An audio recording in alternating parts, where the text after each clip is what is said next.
What's up, guys? Back to Solis Uncovered. Thanks for watching again. We're here with my aunt Gioia Ferrante Morrison.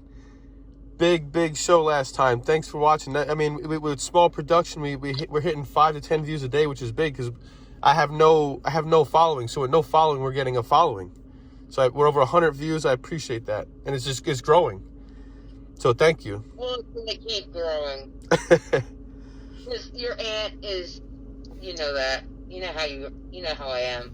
Sorry, everybody, that I have to wear this mask in my house, but I had major surgery done, and it's not completed, and my whole jaw was taken out, and it's fucked up. And I almost got shot to death because I'm white. Wait, tell us that story. Wait, what? Yeah, that's why I was trying to get a hold of you. My dentist has an office over here near your favorite person. Okay, we'll just keep nameless right now because none of us really want to go to court or go to jail. And she hasn't opened that dentist office yet. She had opened her other dental office, right? And I wouldn't say it's the whole area of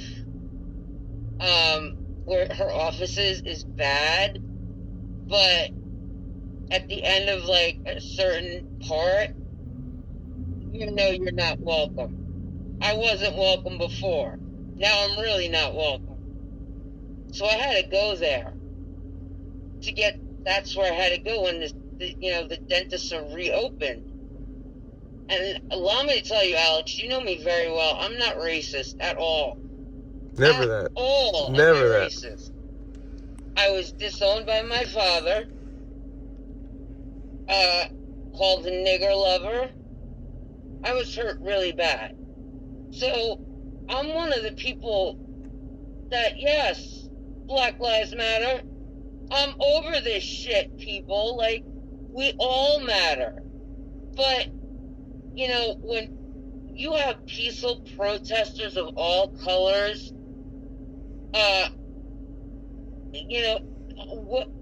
what in fact is happening is the dirty, sneaky, slimy scum, I don't care what color they are, that sneak into these peaceful protests, are causing a lot of problems. Yeah, they are. Because of that, now I'm a target. So going there, I was scared out of my mind because I'd never been to that office before. I'd never been scared before to go over there. Literally, they were doing construction on the road where her office is.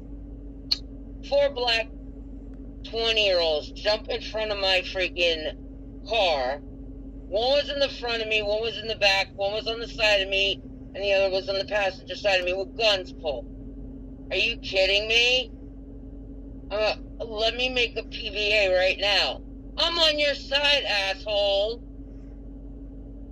All you're doing is... this is what's bothering me really bad.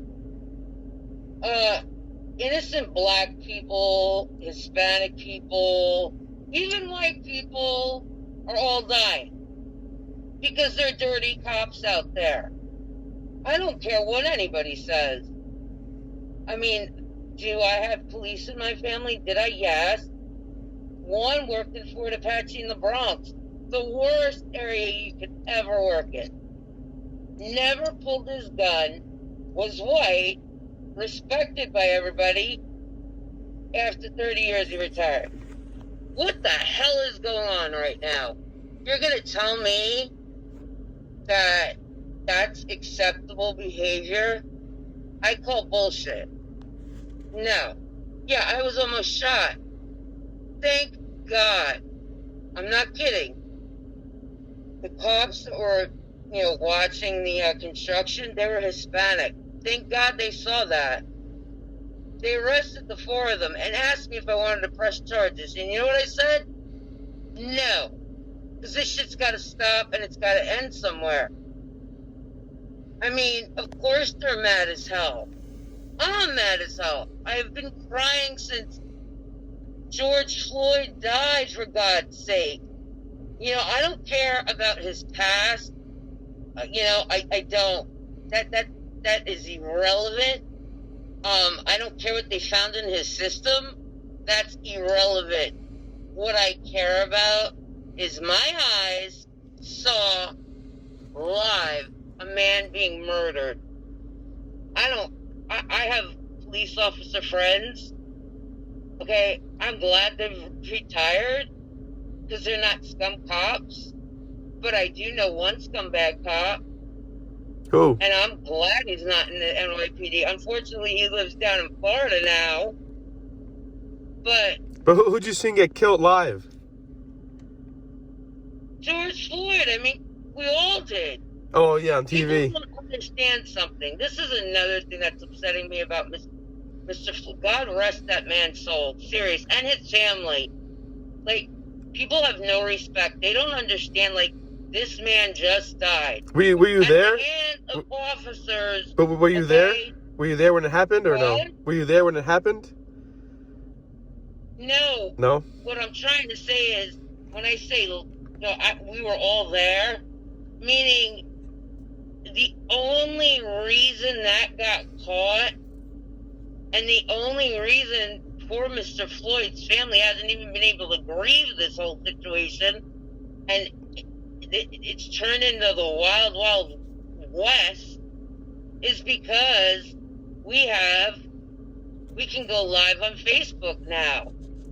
Had those pedestrians not shot that live on Facebook, that would have been another man of color or whatever swept under the rug.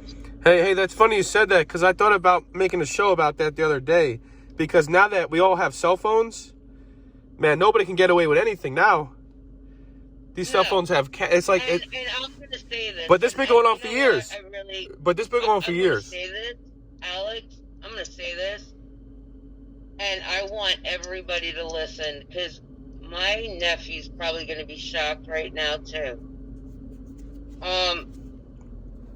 Alex, my nephew is Big Alex. I've got a son, Little Alex.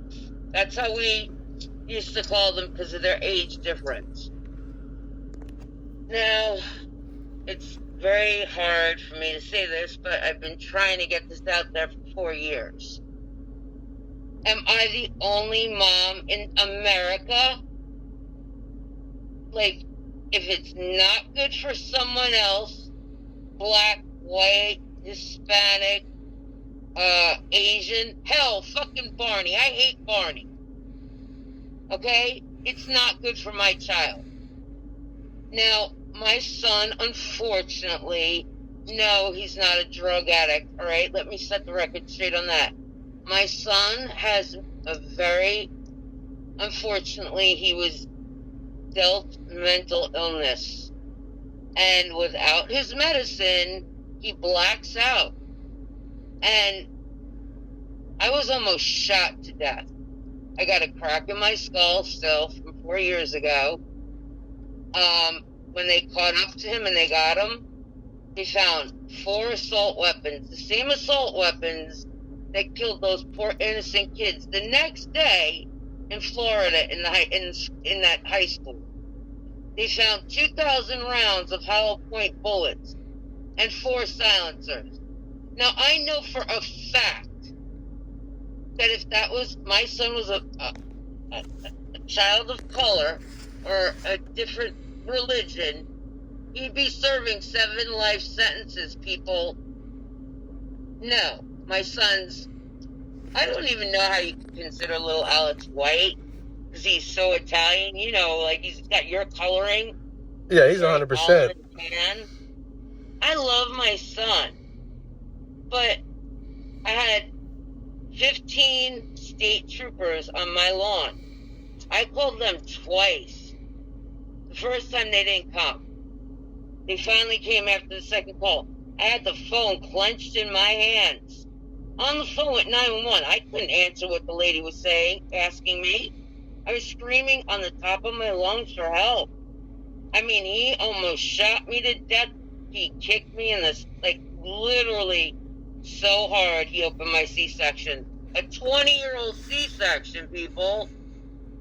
Now, if my son was black, I'm a white mom, a good mom. I raised a good son. But the state police destroyed my son by telling my son he didn't have to take his medicine.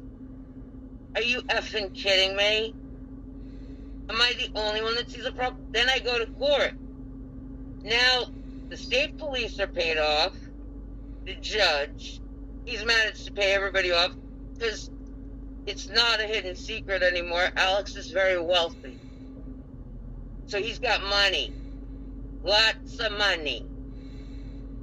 I made a deal with the prosecutor. Hospitalization for a year, get him stabilized on his medicine, deprogram my son. Excuse me, President Trump, but my son is ill, and he hangs on every word you say. If you ask my son to go make a bowel movement, and you wanted it purple, he'd ask you what shade of purple. He's that brainwashed by Trump. So help me God, if my grandchildren come, and I have not seen my son since this whole thing happened. Like, he lives in Texas, of all states, on top of it. So help me God if my grandchildren get the coronavirus, because you don't want to follow your own laws about wearing masks and social distancing. I'm going to take your ass to court and sue you. I'm like over this. How is what my son did to me, sick or not, how come I had witnesses with me too, and they stood up in the middle of this courtroom trial, and they were like, they yelled, "Don't lie, you're lying on the stand." Now, you know, Alex, if any of us would have done that in the middle of a hearing, we would have gotten contempt of court or whatever and gotten arrested. Yeah. They did not. He got off. I don't understand it. And here's a good one, Alex. Guess what? What's that? When I made that statement to the judge, I said I was crying, I was black and blue. I got pictures of it. Like, it's pretty bad. I said, Your Honor, my son did not ask for this illness.